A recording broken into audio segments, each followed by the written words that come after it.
সকাল সকাল আমরা বেরিয়ে পড়েছি টাকি যাবার উদ্দেশ্যে হাজব্যান্ডকে নিয়ে। কলকাতা থেকে টাকির দূরত্ব বেশি দূরত্ব না, 75 কিলোমিটার্স, আর আমাদের টাইম লেগেছিল 2 আওয়ার্স। একদিনে ছুটি কাটানোর জন্য বেস্ট জায়গা টাকি, ইছামতির তীরে। এটা হলো ইছামতি। এই ওপারটা হচ্ছে বাংলাদেশ আর এপারটা হচ্ছে ভারত। এটা ভারত এবং বাংলাদেশের সীমান্ত। এখানে যেতে গেলে অবশ্যই আপনারা মনে করে আপনাদের আইডি প্রুফ সঙ্গে রাখবেন, কারণ এখানে অবশ্যই আইডি প্রুফ লাগে।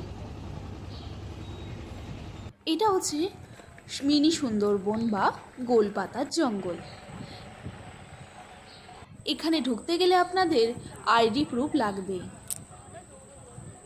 আইডি প্রুফ ছাড়া আপনারা এখানে ঢুকতে পারবেন না। ওপারটা বাংলাদেশ আর এপারটা ভারত। এখানে ছোট ছোট লাল ক্যাংড়া দেখা যায়। এছাড়া আপনারা ঘুরে নিতে পারেন কিছু পার্কে।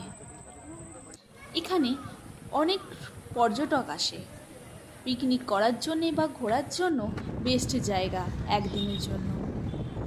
আবার আমরা একদিন ছুটি কাটিয়ে সকাল সকাল বেরিয়ে পড়েছি বাড়ি যাবার উদ্দেশ্যে। আর সঙ্গে আমরা কিন্তু খালি হাতে আসি, তাই আমাদের সঙ্গে করে নিয়ে এসেছি একটা আম গাছ বসিরহাট থেকে।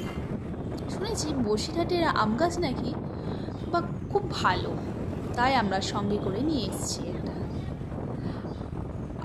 আমার ভিডিও যদি আপনাদের ভালো লেগে থাকে একটা লাইক আর একটা সাবস্ক্রাইব করবেন। Thank you.